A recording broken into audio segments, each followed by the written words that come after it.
Filipino grievances against Governor Wood. Good morning, everyone. Now let's talk about the historical background about the Filipino grievances against Governor Wood. Leonard Wood was the Governor General of the Philippines in 1921 to 1927, and this time in his office was marked by a big fight with the Filipino-led government.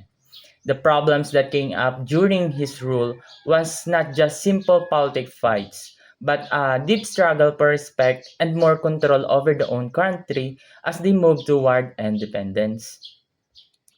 Before Wood arrived, the Philippines was already on clear path during ruling itself. The key law that made this happen was the Jones Law of 1916. This important law gave Filipinos a lot of power in their own government, and most importantly, it promised independence once a stable government was in place.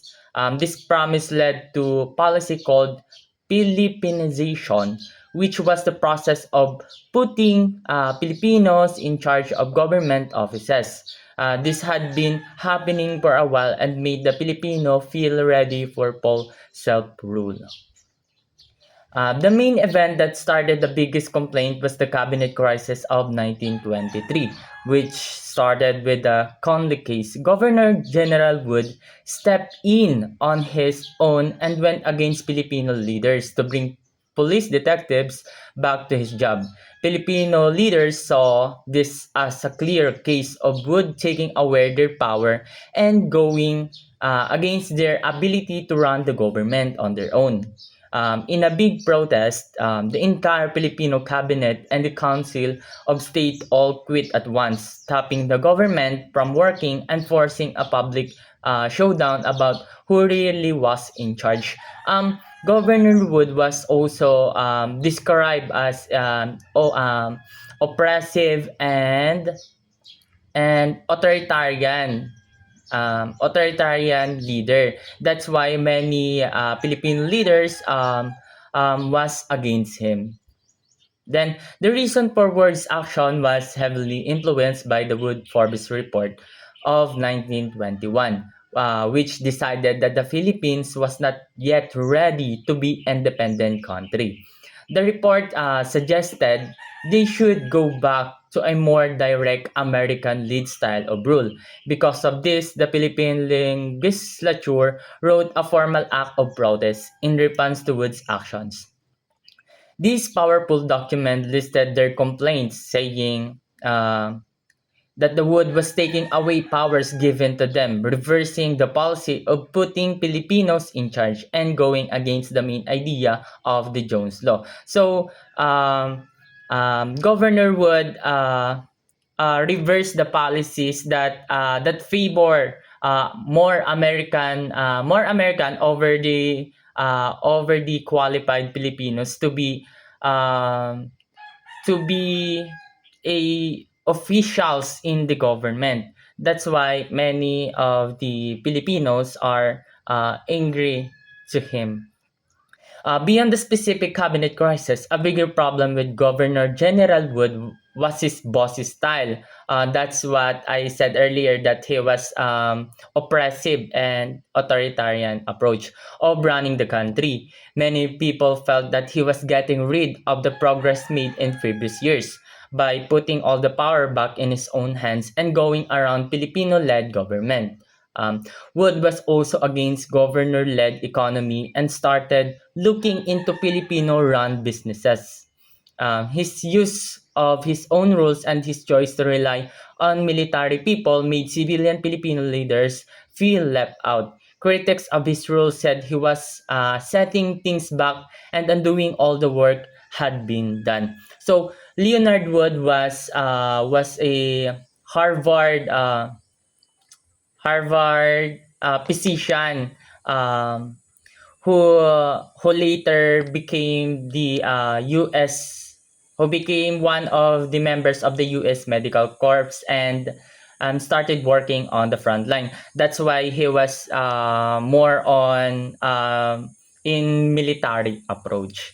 And then the complaints against Wood's governor became a powerful reason to fight for independence. They gave strong proof to Filipino independence mission that were sent to Washington, D.C. Leaders like Manuel L. Quezon and Siargao Omena used to fight to show how badly the American way was working.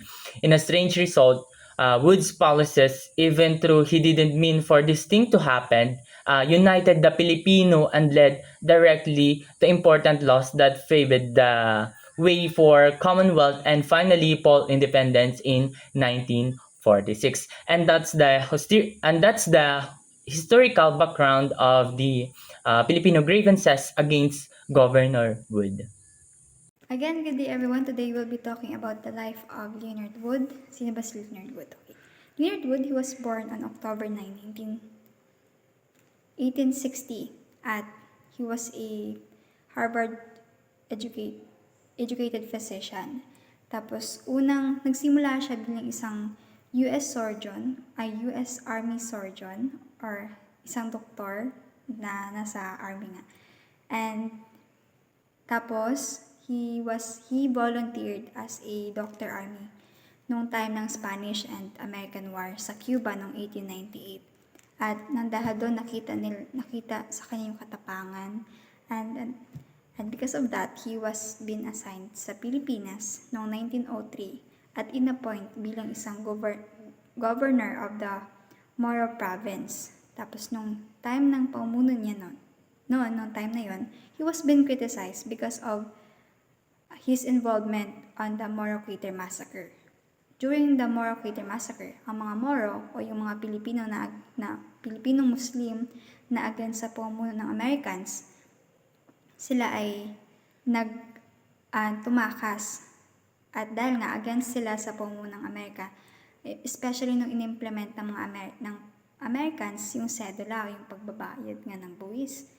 At yun nga, tumakas na yung mga Moro, pumunta sila sa Mount Dajo or bundok ng Daho.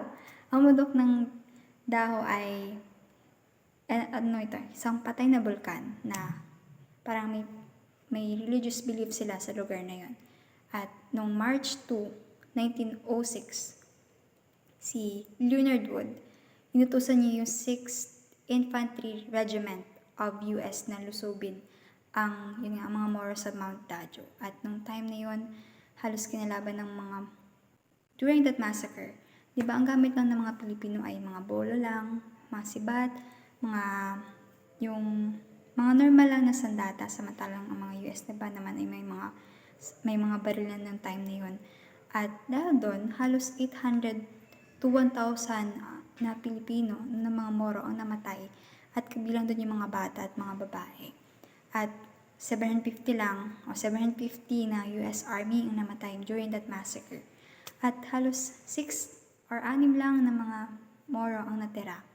And on 1922, Governor Leonard Wood was been appointed to be Governor General of the Philippines. At nang dahil doon, he defied the Autonomy Act. Actually, he defied the Autonomy Act, the Philippine Autonomy Act or the Jones Law. Yung Jones Law, it is a galing siya sa US Congress na kung saan nagpalit ito sa law sa the Philippine Organic Act of 1902. Sa law na to, binigyan ng karapatan ng mga Pilipino na mahalal or magkaroon sila ng may lagay sila sa mataas na pwesto sa pamuno sa Pilipinas. Kahit although na nasa under pa rin tayo ng American. At nang dahil doon, naging okay na kasi nung una pa lang kasi na hinilingan ng Pilipinas sa mga American yung kalayaan. At nag-oo naman ang American pero in a way na binigyan sila lang ng karapatan na mamuno sa Pilipinas. And after nun, nangako din ng mga American na if ever man na naging maayos yung pamuno ng mga Pilipino, bibigyan sila ng kalayaan. But Leonard Wood, who was been appointed nga as a Governor General of the Philippines,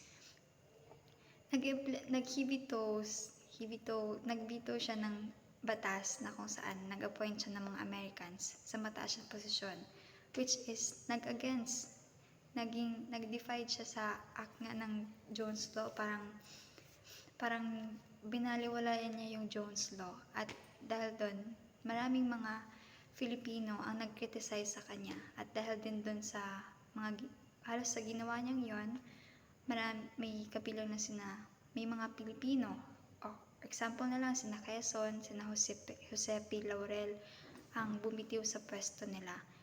Actually, mahabang kwento yung nangyari kung bakit sila bumitiw. Pero yun yung naging dahilan din why,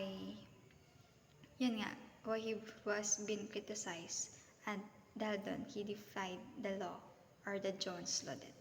And later on, mas madidiscuss pa kung ano pa talaga yung nangyari. Good day, and now let's proceed to the grievances against Governor Wood. Recommend the extension of U.S. in the Philippines after Wood and Forbes mission. The Wood and Forbes mission was a fact-finding mission sent by the United States to the Philippines. It was led by General Leonard Wood and Cameron Forbes to check the political, social, and economic condition of the Philippines, to see if the Philippines was ready for independence. And they reported that the Philippines was not yet ready for self-government. So, they recommended that the U.S. should continue ruling the Philippines until Filipinos were more prepared. Next, reverse the Philippinization policy of Harrison when he appointed as governor of the Philippines in 1923. During Harrison time, many Filipinos were appointed to government position. So, it gave hope that independence was getting closer. But when Wood became Governor General, he brought back Americans into posts that were previously held by Filipinos. He limited Filipino authority in government. In short, Harrison gave a power to the Philippines, but General Wood took it and gave it back to the Americans again. And because of that, there's so many Filipinos na nagalit sa kanya kasi nakikita na ng mga Filipino yung kalayaan that time, pero kinuha yun ni Wood. And next, issued Executive Order Number 37 that nullified laws creating the Board of Control composed of Filipinos and its function. In 1923, Governor General Leonard Wood made Executive Order Number 37. This order is to remove the Board of Control, which was a group of Filipino leaders that managing government businesses like banks and railroad. By canceling the board, Governor Wood took away the Filipinos' power and placed it back to the Americans again. And this caused the cabinet crisis of 1923, where many Filipino officials resigned and protest. In short, the Executive Order Number 37 took away Filipino control of government, corporations, and gave it back to the Americans again. And for more information, the next reporter will explain. Thank you. So again, good morning everyone. I will going to continue our discussion about the major grievances part 2. So these grievances refer to the issues raised by the Filipinos against Governor General Leonard Wood during the American colonial period in the Philippines. And there are a lot of issues regarding Governor General Leonard Wood, and one of these was he conducted a government business without consent of the Philippine legislature. In simple word, Governor Wood bypassed the Philippine legislature, ignoring the Filipino representatives in decision making. So during that time, the decision making of the Filipinos neglected, and this made the Filipinos feel excluded from governing their own country or our own country, which contradicted the idea of preparing them for the self-rule. Because during that time, when the America colonized the Philippines, they promised that they will give us the rights to exercise our power to govern our government, and as well as to have the self rule. So we have the freedom to exercise our democratic country.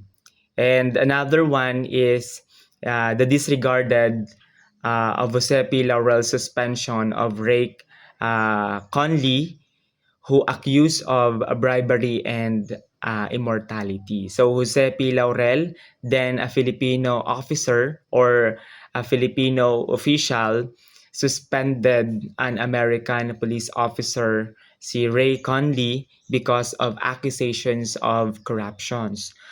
However, Governor General Leonard Wood overpower Laurel's decision.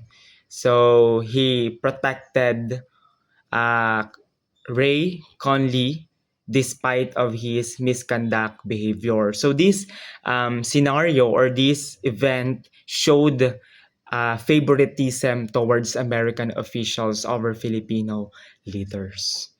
So during that time, America did not commit their promise for the Filipinos.